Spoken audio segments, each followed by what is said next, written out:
आपका यूनिक प्रज्ञान यूट्यूब परिवार में मैं प्रज्ञान सर हार्दिक स्वागत करता हूं, वंदन करता हूं, अभिनंदन करता हूं। प्यारे साथियों, हम लोग यूथ कंपटीशन बुक से हिंदी साहित्य के विगत वर्ष पूछे गए प्रश्नों का व्याख्यात्मक हल अध्ययन कर रहे हैं, जिसमें हम लोगों ने वक्त काल के अंतर्गत 121 प्रश्नों का अध्ययन कर लिया था और आगे के प्रश्नों का अध्ययन आज हम लोग इस पाठचर्या में प्रारंभ करने वाले हैं।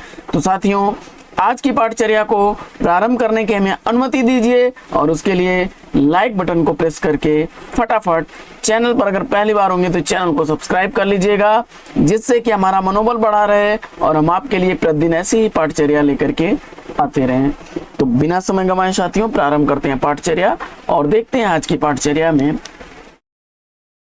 पहला प्रश्न। हरड़े बाणी किसकी रचनाओं का संग्रह है? इसका आपको जवाब बताना है। तो हरड़े बाणी दादू दयाल की रचनाओं का संग्रह है और इसका संपादन उनके शिष्य संत दास और जगन्नाथ दास ने किया था, जिसका पुनः संपादन अंगवधू शीर्षक से रज्जब ने किया था। दादू दयाल की रचनाओं में हरड़े बाणी, अंगवधू और काया बोली हैं। रज्जब की सबंगी है। रैदास के 40 पद गुरु ग्रंथ साहब में मिलते हैं। गुरु नानक की रचनाओं में जपू जी, आस दीवार, रहिरास और सोहिला हैं। आगे, बीजक किसकी रचनाओं का संग्रह है? प्रश्न संख्या 123 का राइट आंसर क्या होगा? बीजक किसकी रचनाओं का संग्रह है? तो जवाब हो जाएगा कबीर दास। बीजक में शाखी शबद रामायणी, इन तीनों रचनाओं का संकलन एक साथ उनके शिष्य धर्मदास ने किया था। अगला प्रश्न है कि ईश्वर के अस्तित्व को स्वीकार न करने वाला दर्शन कौन सा है? तो ईश्वर के अस्तित्व को स्वीकार न करने वाला दर्शन चार्वाक दर्शन है। विकल्प बी इस प्रश्न का बिल्कुल राइट आंसर। अगला प्रश्न है कि दादू पंथ का प्रधान पीठ दादू द्वारा कहां पर स्थापित है? दादू पंथ का प्रधान पीठ दादू द्वारा कहां पर स्थित है? इसका आपको जवाब बताना है और उत्तर में आपने नारायणा सेलेक्ट किया, तो विकल्प 20 प्रश्न का बिल्कुल सही जवाब। अगला प्रश्न है कि कबीर के परलोकवास होने पर उनकी गद्दी किन्हें मिली? कबीर के परलोकवास होने पर उनकी गद्दी किसे दी गई? तो उनके शिष्य धर्मदास को दी गई। विकल्प 20 प्रश्न का बिल्कुल सही जवाब। अगला प्रश्न, कबीर व्याख्या देख लेते हैं इसकी हम लोग। तो कबीर के परलोकवास होने पर उनकी गद्दी उनके शिष्य धर्मदास को मिली और धर्मदास ने इनकी रचनाओं का बीजक नाम से इनकी वाणियों का संकलन किया। बीजक में शाखी, शबद और रामायणी तीनों ग्रंथ इनके रचित एक साथ संकलित हैं। साखी का अर्थ होता है साक्षी। साखी का अर्थ होता है साक्षी। यह दोहा छंद में लिखी गई है और इस ग्रंथ की जो भाषा है, इस ग्रंथ की भाषा वह राजस्थानी और पंजाबी मिली खड़ी बोली है। शबद का अर्थ होता है शब्द। यह गे पद में गाया जाने वाले पद हैं। इसमें ब्रज भाषा और पूर्वी बोली का संग मिलती है। इसके बाद रामायण इसका अर्थ होता है चौपाई और दोहा छंदों में लिखी गई है। यह ब्रज भाषा और पूर्वी बोली इसमें है। अगला प्रश्न, संत रज्जब द्वारा दादू दयाल की समग्र रचनाओं का संकलन किस नाम से किया गया? संत रज्जब द्वारा दादू दयाल की समग्र रचनाओं का संकलन अंगवधू नाम से किया गया। विकल्प डी इसका राइट आंसर हो जाएगा। इसकी व्याख्या देख लेते हैं। तो संत रज्जब द्वारा दादू दयाल की समग्र रचनाएं अंगवधु नाम से संकलित हैं। सबग्गी पुस्तक के लेखक रज्जब हैं। ज्ञान समुद्र सुंदरदास की रचना, वहीं ज्ञान बोध मलोक दास की रचना है। अगला प्रश्न है कि निम्नलिखित में से किस संत का साधना क्षेत्र कभी भी राजस्थान नहीं रहा है? तो इसमें आपने मलूक दास बताया, तो बिल्कुल सही जवाब। जबकि जम्बनाथ, सुंदरदास और पीपा, इनका साधना क्षेत्र राजस्थान रहा है। अगला प्रश्न है कि दार्शनिक विचारधारा की दृष्टि से भेदाभेदवादी विचारधारा से संबंधित संत कौन हैं? तो दार्शनिक विचारधारा की दृष्टि से भेदाभेदवादी विचारधारा रही है गुरु नानक की। गुरु नानक देव जो हैं यह सिख संप्रदाय के मूल प्रवर्तक और आदि गुरु थे। इनकी पत्नी का नाम सुलक्षणी था। इनके 2 पुत्र थे, श्री चंद्र और लक्ष्मी चंद। गुरु नानक देव की प्रमुख रचनाओं में जपू जी, आस दीवार, रहीरास, सोहिला, गुरु ग्रंथ साहिब में ये तीनों रचनाएं संकलित हैं। जपू जी नानक दर्शन का सार तत्व है। नसीहतनामा नानक देव का महत्वपूर्ण ग्रंथ है। अगला प्रश्न है कि निम्नलिखित में से कौन सा संत रामानंद की शिष्य परंपरा में नहीं आता है? तो रामानंद के शिष्य जो है धर्मदास नहीं थे। धर्मदास गुरु नानक क्षमा करें कबीर दास के शिष्य थे और कबीर की वाणियों का संग्रह ही उन्होंने बीजक नाम से किया। आकाश धर्मा गुरु रामानंद के कुल 12 शिष्य हुए हैं। अनंतानंद, भावानंद, पीपा, सेन, धन्ना, रैदास, कबीर, सुखानंद, सुरसुरानंद, नरहरियानंद, पद्मावती और सुरसुरी, ये शिष्य थे रामानंद के। अगला प्रश्न,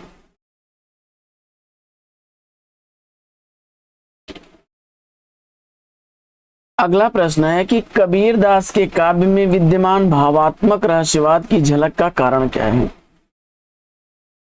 प्रश्न संख्या 131 का राइट आंसर बनेगा सूफी सत्संग का प्रभाव, विकल्प 20 का सही जवाब। कबीर दास के काव्य में विद्यमान भावात्मक रहस्यवाद की झलक का कारण सूफी संत का प्रभाव है।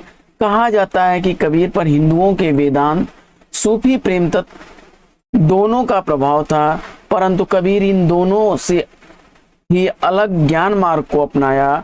कबीर स्थान स्थान पर ज्ञान मार्ग की प्रतिष्ठा करते पाए जाते हैं, जैसे संतो आई ज्ञान की आंधी रे, हस्ती चढ़िए ज्ञान को सहज दुलीजा डार, स्थान रूप संसार हैं भूखन दे झक मार। आगे, निर्गुण पंथियों में सबसे अधिक शिक्षित और शास्त्रज्ञ कौन थे? तो निर्गुण पंथियों में सबसे शिक्षित और शास्त्रज्ञ थे सुंदरदास। बड़ा इंपॉर्टेंट प्रश्न है, कई बार रिपीट हुआ है परीक्षाओं में। अगला, इसकी व्याख्या देख लेते हैं। निर्गुण पंथियों में सुंदरदास सबसे अधिक शिक्षित और शास्त्रज्ञ थे। इनका जन्म जयपुर के धौसा नामक स्थान पर खंडेलवाल वैश्य कुल में हुआ था। सुंदरदास जी संत दादू दयाल के शिष्य थे।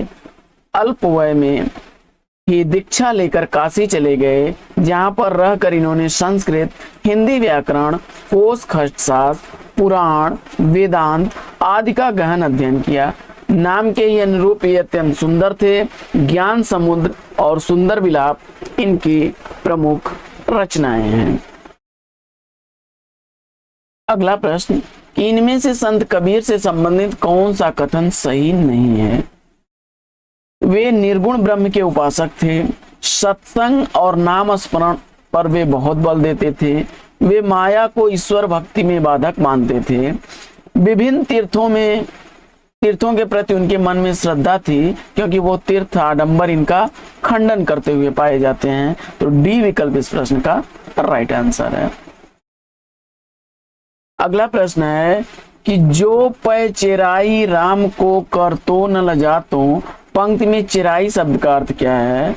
तो इस प्रश्न का जवाब आपने सेलेक्ट कर लिया विकल्प सेवा, तो बिल्कुल सही जवाब। अगला प्रश्न है कि हंस जो रहा शरीर मह पांख जरा गा भाग, इस पंक्ति में हंस शब्द का अर्थ क्या होगा? तो यहाँ पर हंस शब्द का अर्थ जो है जीव से है, विकल्प डी इसका राइट आंसर है। बढ़ते हैं अगले प्रश्न की तरफ, और अगला प्रश्न है कस्तूरी कुंडली बसे मृग ढूंढे वन माय, ऐसे घट घट राम है दुनिया देखे नाय। प्रस्तुत पद में क्या है? तो प्रश्न संख्या 136 का राइट आंसर आपने अद्वैतवाद चुना, तो बिल्कुल सही जवाब। अद्वैतवाद के प्रवर्तक शंकराचार्य हैं। अद्वैतवाद सनातन दर्शन वेदांत के सबसे प्रभावशाली मतों में से एक है। अद्वैत मत के अनुसार जीव और ब्रह्म की भिन्नता का कारण माया है, जिसे अविद्या भी कहते हैं। इनके अनुयायी मानते हैं कि उपनिषदों में इनके सिद्धांतों की पूरी अभिव्यक्ति है और यह वेदांत सूत्रों द्वारा व्यवस्थित है। कबीर को वाणी का डिक्टेटर किसने कहा है? कबीर दास को वाणी का डिक्टेटर कहने वाले हजारी प्रसाद द्विवेदी जी हैं। वहीं सुंदरदास, श्याम सुंदर दास ने पंचमेल खिचड़ी भाषा इनकी भाषा को कहा है, और रामचंद्र शुक्ल ने सदुक्कड़ी भाषा कहा है। कबीर की 3 रचनाएं साखी शबद रामायणी हैं, जो बीजक में उनके शिष्य धर्मदास ने संग्रहित किया है। अगला प्रश्न है कि कबीर का हठ योग किस साहित्य से प्रभावित है? कबीर का हठ योग किस साहित्य से प्रभावित है? और आपने जवाब दिया सिद्ध एवं नाथ साहित्य, तो विकल्प ए इस प्रश्न का राइट आंसर है। कबीर का हठ योग सिद्ध एवं नाथ साहित्य से प्रभावित है। कबीर 15वीं शताब्दी के भारतीय रहस्यवादी कवि एवं संत थे। वे हिंदी के भक्तिकालीन युग में ज्ञानाश्रयी निर्गुण शाखा के काव्यधारा के प्रवर्तक थे। इनकी रचनाओं ने हिंदी प्रदेश के भक्ति आंदोलन के गहरे स्तर तक प्रभावित किया। उनका लेखन सिखों के आदि ग्रंथ में देखने को मिलता है।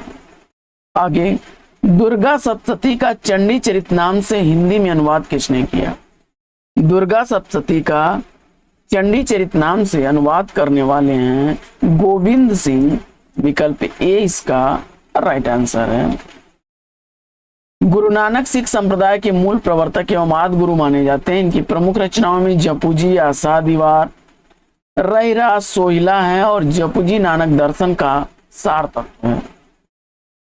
इसके बाद है अगला प्रश्न कि निम्नलिखित में से किसे संत कवि नहीं माना जाता? इनमें से संत कवि कौन नहीं माने जाते, इसका आपको जवाब बताना है। तो फटाफट उत्तर चयनित करिए। आपने ईश्वर दास को चुना, तो बिल्कुल सही जवाब विकल्प डी। ईश्वर दास संत कवि नहीं है। संत कवि मात्र उन्हें कहा जाता है जो ज्ञानाश्रयी निर्गुण भक्ति शाखा से संबद्ध हैं।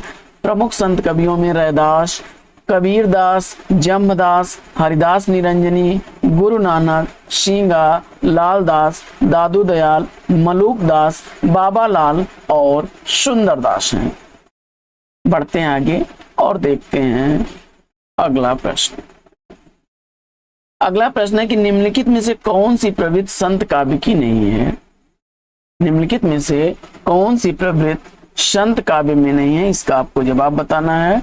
और इस प्रश्न का जवाब वर्णाश्रम व्यवस्था का समर्थन संत काव्य नहीं करता है। जनजीवन का चित्रण, सदाचार आदि गुणों का प्रतिष्ठान, क्रोध, लोभ, मोह, हिंसा की निंदा, ये सब विकल्प सही हैं। विकल्प ए इसका सही जवाब हो जाएगा। अगला प्रश्न है कि पंडित शुक्ल के अनुसार कबीरदास का जन्म कब माना जाता है? तो आचार्य शुक्ल जी के अनुसार विक्रमी संवत 1456 ईस्वी कबीरदास का जन्म माना जाता है। ऐसा माना जाता है कबीर का जन्म सन 1398 ईस्वी में लहर तारा नामक स्थान पर हुआ था। इनकी मृत्यु 1518 ईस्वी में मगहर में हुई थी। आगे, कबीरदास की वाणी का संग्रह किसने किया था? कबीरदास की वाणी का संग्रह उनके शिष्य धर्मदास ने किया था, जिसमें साखी शबद और रामायणी 3 भाग किए गए हैं। डॉक्टर बच्चन सिंह ने लिखा है कि हिंदी भक्ति काव्य का प्रथम क्रांतिकारी पुरस्कर्ता कबीर हैं। आगे, कबीर के पश्चात कबीर की गद्दी का उत्तराधिकारी कौन बना? तो जवाब हो जाएगा धर्मदास। अभी इसकी व्याख्या हम लोग ऊपर पढ़ रहे थे। कबीरदास का कमाल नाम का पुत्र भी था और धर्मदास जो है ये जात के बनिया थे। धन दान से संपन्न परिवार से संबंध थे। उन्होंने अपनी संपूर्ण संपत्ति दान कर दी थी। निर्गुण संत कौन थे इसमें से? तो निर्गुण संत परंपरा में कबीरदास आएंगे, विकल्प का इसका राइट आंसर हो जाएगा। बाकी तुलसीदास राम भक्ति शाखा के या कृष्ण भक्ति शाखा के या भी कृष्ण भक्ति शाखा के धर्मनिरपेक्ष कवि हैं। ये धर्मनिरपेक्ष कवि हैं मीराबाई। इसके बाद कबीर की भाषा को कहा जाता है, तो कबीर की भाषा को इसमें से विकल्प का सही होगा सदुक्कड़ी भाषा कहा जाता है।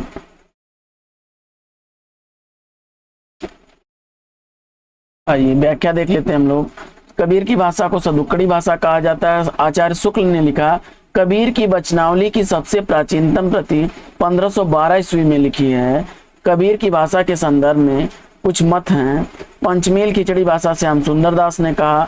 सदुक्कड़ी भाषा कहने वाले शुक्ल जी हैं। वाणी का डिक्टेटर हजारी प्रसाद द्विवेदी जी ने कहा है। ज्ञानाश्रयी शाखा से संबंधित कौन है इसमें? जवाब हो जाएगा विकल्प डी कबीर दास। ज्ञानाश्रयी शाखा से संबंधित कबीर दास हैं। कबीर दास की रचनाओं में शाखी, शबद और रामायणी है। भक्ति काल को 2 भागों में बांटा गया है, निर्गुण भक्ति, सगुण भक्ति। निर्गुण में ज्ञानाश्रयी शाखा और सूफी शाखा या प्रेमाश्रयी शाखा है। वहीं सगुण में राम भक्ति शाखा और कृष्ण भक्ति शाखा है। ज्ञानाश्रयी शाखा के प्रमुख कवि कबीरदास, प्रेमाश्रयी के मलिक मोहम्मद जैसी, राम भक्ति शाखा के तुलसीदास और कृष्ण भक्ति शाखा के सूरदास हैं। अगला प्रश्न है कि मोको कहाँ ढूंढे बंदे मैं तो तेरे प्यास में, यह पंक्ति किसकी है? तो यह पंक्तियां कबीरदास की हैं। कुछ प्रमुख पंक्तियों को देख लेते हैं।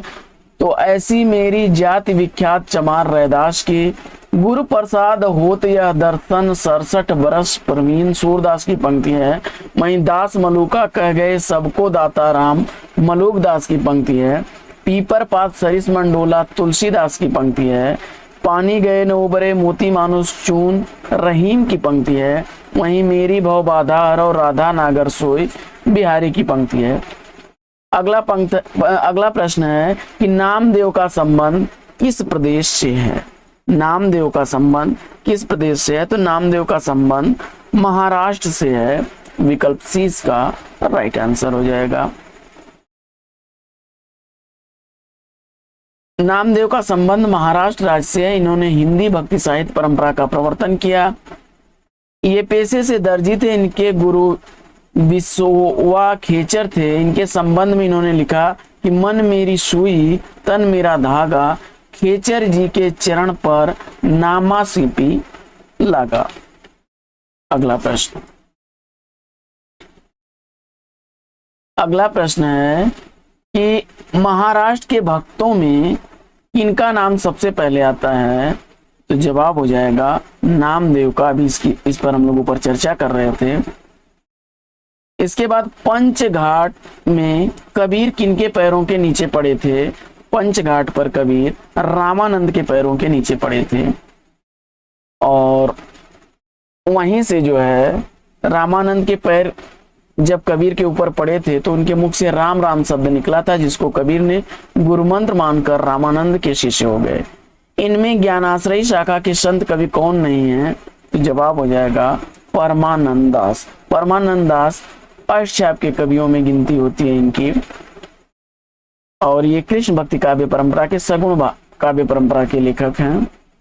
अगला प्रश्न है कि भाषा बहुत परिष्कृत और परिमार्जित न होने पर भी कबीर की उक्तियों में कहीं कहीं विलक्षण प्रभाव और चमत्कार है, प्रतिभा उनमें प्रखर थी, इसमें संदेह नहीं। यह पंक्तियां किसकी हैं? तो यह कथन आचार्य शुक्ल जी का है कबीरदास के संदर्भ में। अगला प्रश्न है कि कबीर के बीजक पर रची गई त्रिज्या टीका किसकी है? तो जवाब हो जाएगा यह पूरन दास की है। विकल्प ए इसका राइट आंसर है। अगला प्रश्न है कि निम्नलिखित काव्य पंक्तियों के रचनाकार कौन है? प्रभु जी तुम दीपक हम बाती, जाकी ज्योति बड़े दिन राती। तो यह पंक्ति किस रचनाकार की है? जवाब हो जाएगा इन पंक्तियों के रचनाकार रैदास हैं। अगला प्रश्न,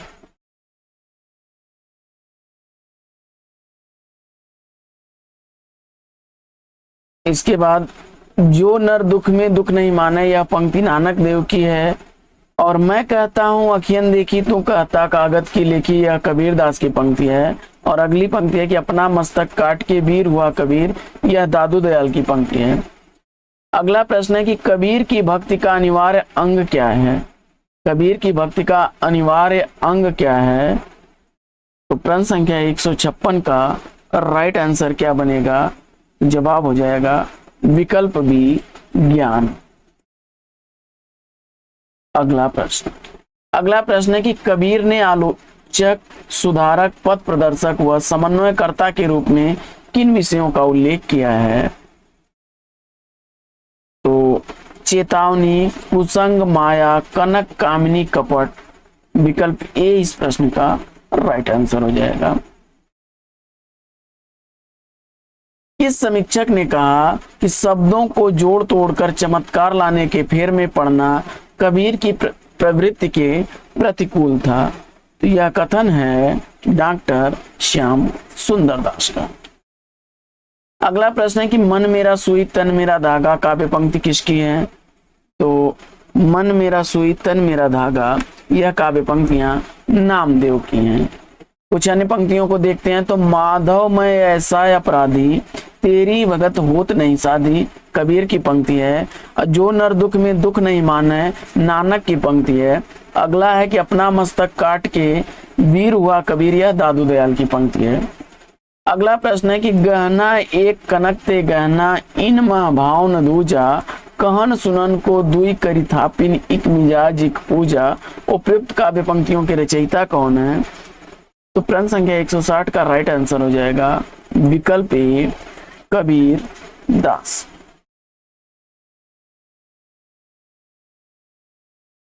अगला प्रश्न है कि आचार्य शुक्ल के अनुसार आदि गुरु ग्रंथ साहिब में रैदास के कितने पद संग्रहित हैं? तो जवाब हो जाएगा 40। रैदास निर्गुण काव्य धारा के संत कवि हैं, जात के चमार थे और मीराबाई ने इन्हें अपना गुरु माना था।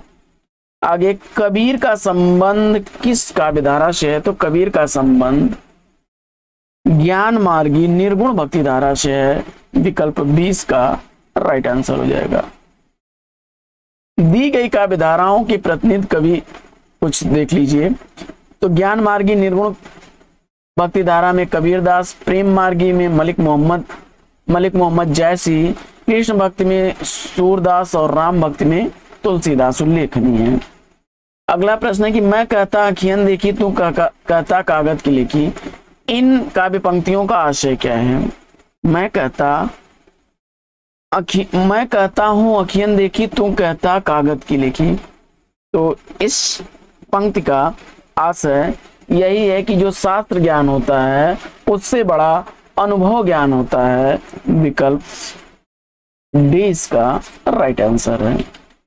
अगला प्रश्न है कि तात्विक दृष्टि से न तो हम इन्हें कबीर को पूरे अद्वैतवादी कह सकते हैं और न एकेश्वरवादी। कबीर से संबंधित यह विचार किसका है? तो जवाब हो जाएगा यह आचार्य रामचंद्र शुक्ल का कथन है। अगला प्रश्न है कि निम्नलिखित कवियों को उनके जन्म स्थान के साथ सुमेलित कीजिए और दिए गए कोड का प्रयोग करते हुए सही उत्तर का चयन करना है।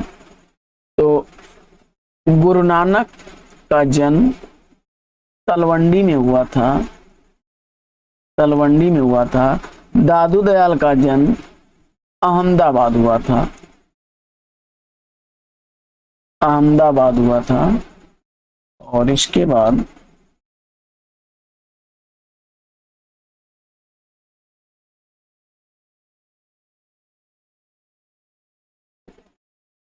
धर्मदास का जन्म बाधवगढ़ हुआ था और सुंदरदास का जन्म धौंसा हुआ था। बढ़ते हैं आगे। अगला प्रश्न है कि तन नाम मुन नाम तज्यों कबीर, राम नाम लिख लियो शरीर, मुसी मुसी रोवे कबीर की माई, ए बारिक कैसे जीवन खुदाई। इसमें मुसी मुसी शब्द का भावार्थ आपको बताना है। तो दिए गए कूट का सही जवाब आपको बताना होगा इसमें से। तो मुसी मुसी शब्द का अर्थ होता है, एक तो होगा मन ही मन रोना, मन ही मन रोना, और दूसरा शीशक शीशक का रोना। बाकी ये दोनों विकल्प गलत हैं। विकल्प सी इसका राइट आंसर हो जाएगा। अगला प्रश्न है कि माई न होती बाप न होते कर्म न होता काया, हम नहीं होते तुम नहीं होते कौन कहाँ ते आया, चंद न होता सूर्य न होता पानी पवन मिलाए, सास न होता वेद न होता कर्म कहाँ ते आया। उपयुक्त काव्य पंक्तियां किस कवि की हैं, इसका आपको जवाब बताना है। तो जवाब हो जाएगा यह पंक्तियां नामदेव की हैं। विकल्प 20 प्रश्न का राइट आंसर है। इसके अलावा कबीर की प्रसिद्ध पंक्ति है कि माधव मैं कैसा अपराधी, तेरी भगत होती नहीं शादी। वहीं रैदास की है कि जब हम होते तब तू नाही, अब तू है मैं नाही। कबीर की भी इसी से जुड़ी हुई एक पंक्ति है कि जब मैं था तब हरि नहीं, अब हरि है मैं नाही। मलुकदास की है कि नाम हमारा खाक है, हम खाकी बंदे, खाकई से पैदा किए अति गाफिल गंदे। अगली पंक्ति, अगला प्रश्न, संत साधना का साहित्यिक रूप कहां से प्रारंभ होता है। तो जवाब हो जाएगा पढ़नपुर से, पंढरपुर। अगला प्रश्न, कबीर के गुरु का नाम क्या था। तो कबीर के गुरु का नाम रामानंद था। और सदुक्कड़ी भाषा से आशय क्या है। सदुक्कड़ी भाषा से आशय है जिसमें अनेक प्रांतीय भाषाओं और बोलियों शब्दों का मिश्रण हो। विकल्प सी इसका राइट आंसर है। अगला प्रश्न, इसकी व्याख्या में थोड़ा सा देख लीजिए। कबीर की सदुक्कड़ी भाषा कहने वाले हैं भाषा को शुक्ल जी, सुंदरदास श्याम सुंदरदास ने पंचमेल खिचड़ी भाषा कहा है। आगे, अंखिणिया झाई पड़ी पंथ निहार निहार, जी बढ़िया छाला पड़ा राम पुकार पुकार। यह पंक्तियों का संबंध निम्न में से किससे है। तो यह पंक्ति जो है कबीर दास द्वारा लिखी गई है। और कबीर जो है संत या निर्गुण काव्य परंपरा के कवि हैं। तो इसमें सारे ही विकल्प अशुद्ध हैं।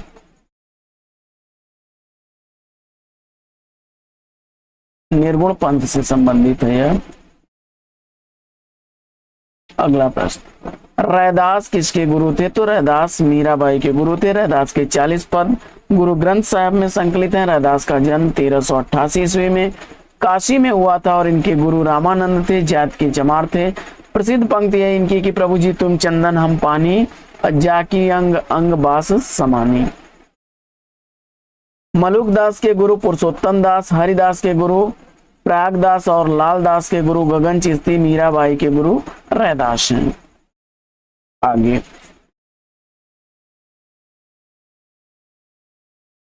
अगला प्रश्न है कि अंक वधु किसकी रचनाओं का। तो दादू दयाल की रचना है। विकल्प डी इसका राइट आंसर हो जाएगा।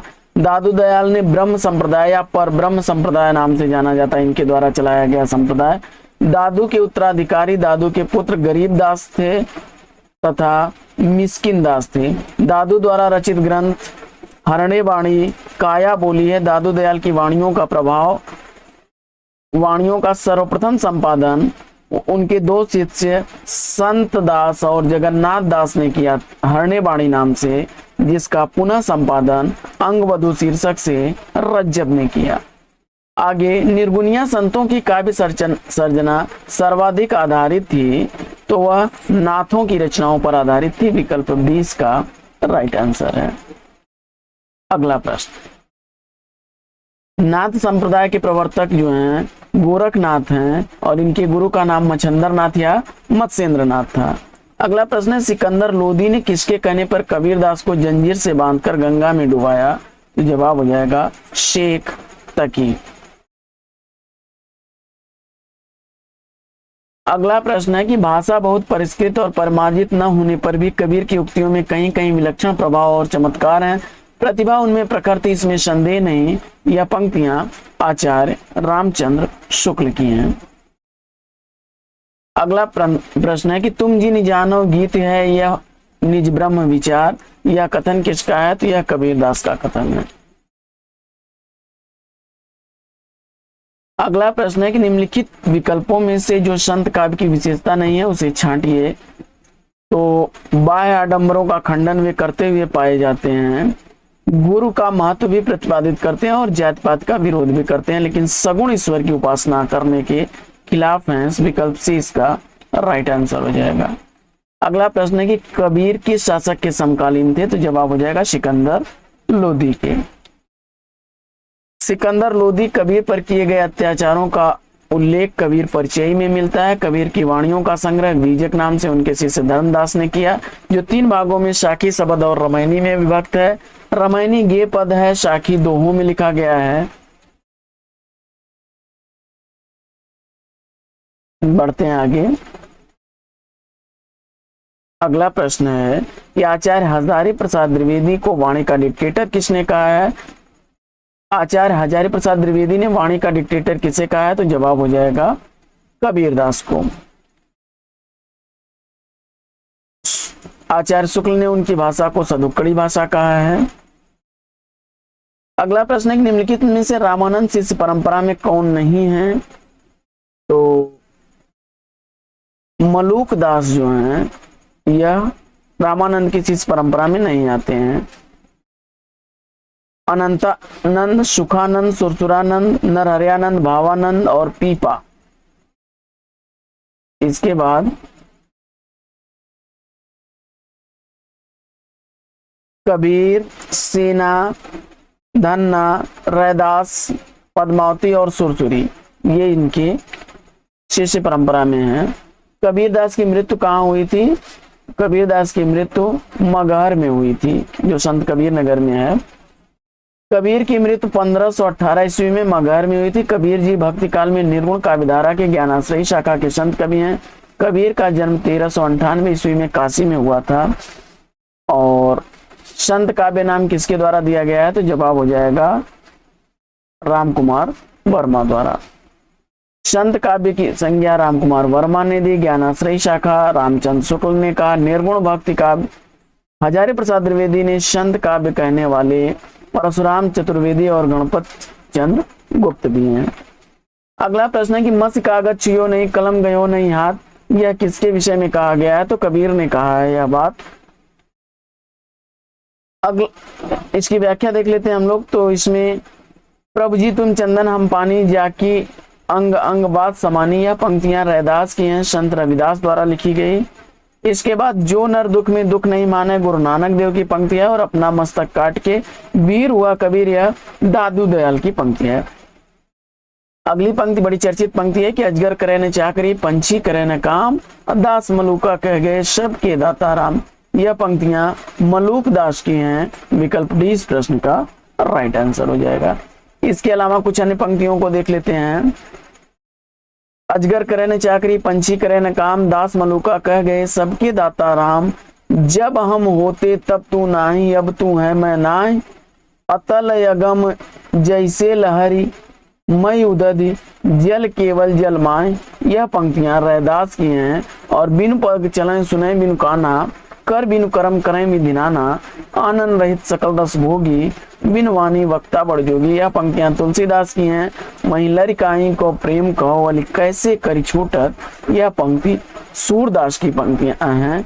तो साथियों आज की पाठचर्या में लेंगे यहीं पर विराम, फिर मिलेंगे आपसे अगले वीडियो में एक नए प्रकरण, एक नए टॉपिक, एक नए अंदाज में। तब तक के लिए लेते हैं आपसे विदा। आपका जीवन मंगलमय हो। Best wishes best of luck. जय हिंद साथियों।